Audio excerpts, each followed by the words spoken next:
the cell membrane. And if it's ischemic and there's no oxygen and sugar and there's therefore no energy supply, then that ATPase energy-dependent pump fails, and there's cytotoxic edema. It's just fluid stays in the cells and the cells expand. And so this sequence on the MRI scan picks that out if there's been at least 30 minutes of ischemia, but the signal's only there for about 7 days. So we need to do that quickly if we're going to positively diagnose an ischemic stroke in that setting of someone who's got very short symptoms. But it's not really important to get too bogged down about it, because these mini strokes, TIAs, have the same causes and prognosis as ischemic, mild ischemic strokes, as you can see here. When we follow people up from day 0, you can see that the TIA in white and the mild ischemic strokes have the same incredibly high risk of a recurrent or major stroke in the first few days, about 5% in the first 2 days and 10% in a week will have another stroke, and maybe fatal stage, and then it starts to plateau off. Is a stroke or a TIA? And the next thing is what causes stroke or TIA? So, as we said, about a quarter of all strokes are hemorrhagic strokes, and due to a bleed in the brain. And the most common causes of diseases are the blood vessels, so they rupture first, or the bloodstream, and we've got a blood clotting disorder. So the most common cause is high blood pressure, which damages the small perforating arteries to the deep nuclei, the butane and the glucose and the thalamus. So this is a typical hypertensive hemorrhage at autopsy. But in younger people like you, who tend to have hemorrhages more in the lobes, this is usually the most common cause, an arteriovenous malformation that's ruptured and there's bleeding here. This is the contrast on a coronal CT scan straight through the head, showing the vascular malformation. This is the blood around it extending into the ventricles. There are other causes, several aneurysms occurring, usually cause bleeding in the subarachnoid space, but they can go into the brain. This is a typical aneurysm, and seen angiography here like a blood blister. It's caused by blood pressure and smoking and family history, genes. And this is autopsy showing the blood in the subarachnoid space, and here's the CT scan showing that white density in the round circle of bullets in the ambient cisterns and internuclear cisterns and the Sylvian fissure and interhemispheric fissure. So, high blood pressure, arteriovenous malformations, and aneurysms in young people, we're seeing a lot of amphetamine-related intracerebral hemorrhage and amphetamine-related arteritis, and in old people, we see amyloid angiopathy. The most common cause, of course, of bleeding in the older population, besides blood pressure, is exposure to anticoagulant drugs, and you probably see a lot of that in your practice, bleeding in the gums for these people who are taking antithrombotics. But of course, there are hematological conditions like leukemia and things, thrombocytopenia that can compromise one's coagulation. But the most common causes of stroke are ischemia, as I said, about 3/4, and 3/4, so 3/4 are due to a blocked blood vessel in the brain. And the most common cause is now embolism from the heart, clots forming in the left atrium or left ventricle, breaking off and going into the brain.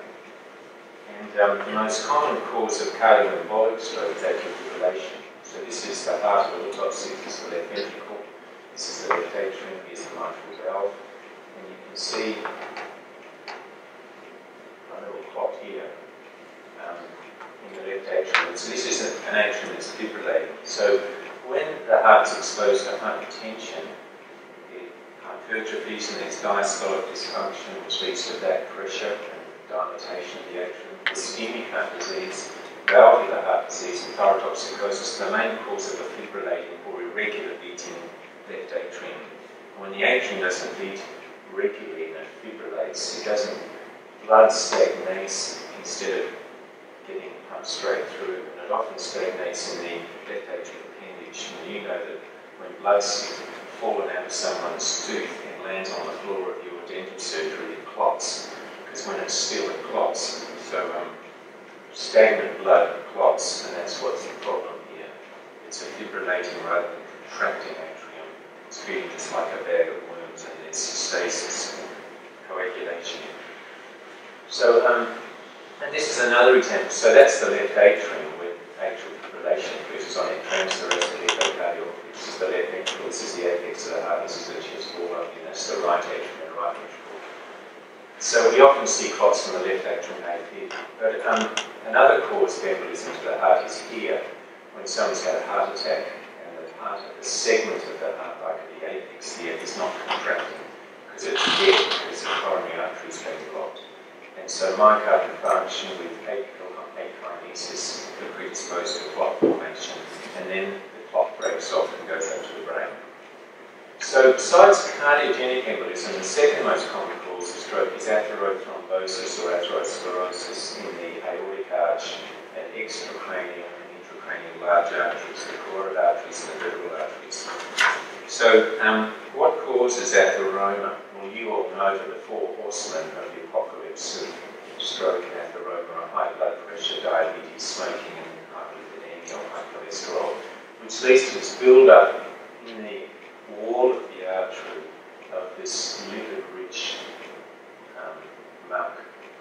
And that's also predisposed to by our genes, some perinatal factors and our lifestyle factors.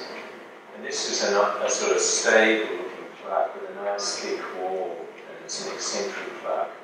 And so plaque like this with a large lipid core and a thick fibrous cap is usually pretty stable.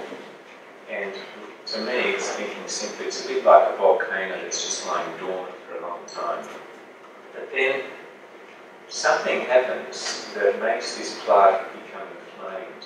And when it becomes inflamed, and it's probably exposure to an endogenous or exogenous antigen and perhaps even infection. This is perhaps why we see people with periodontal disease like you see with gingivitis who have chronic inflammation. As we find germs in these ruptured plaques, some of them that have come from the mouth. Anyway, when a plaque becomes inflamed, there's production of matrix metalloproteinases, and that breaks down the shoulder of the plaque. And so the wall becomes very thin, and then it's prone to ulcerate like here. And if it does, you see how it's thin there and it's ruptured, and so blood gets into the wall of the plaque, and it thinks you sort of cut yourself, so it sees subepithelial collagen here and forms a clot, because it thinks you're bleeding. So you form a clot, and the clot can further progress and include the artery or embolize downstream. So there's something going on underneath the volcano that makes it rupture one day. So it switches it from a stable to an unstable plaque. And it's probably inflammation, but there are other factors that might precipitate plaque rupture. So we know what causes plaques, we're not quite sure what makes them rupture. And there's been some trials of flu vaccines and things like that to stop infection and inflammation, and seen that it can prevent strokes and heart attacks. That have proved successful so far. So atherothrombosis is an acute on chronic disease. It progresses through life. We've got it even at your age, building up in your aorta, etc. And then one day it'll go off and rupture, and then it'll go off again and again, like a volcano does, and it may be fatal or disabling. The next most common cause of stroke is intracranial small vessel disease, which is probably microatheroma, a similar condition, but maybe also some arteritis and hypopylanosis. And this usually affects the small perforating arteries, so we usually see small little strokes with this type of occlusion.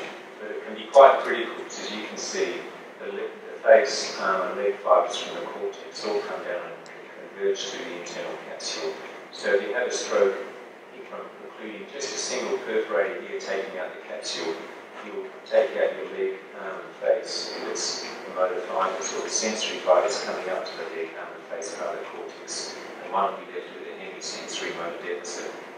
So, just to give you an overview, stroke's quite heterogeneous. People present with sudden loss of function of their speech or their arm or their leg, their vision or something.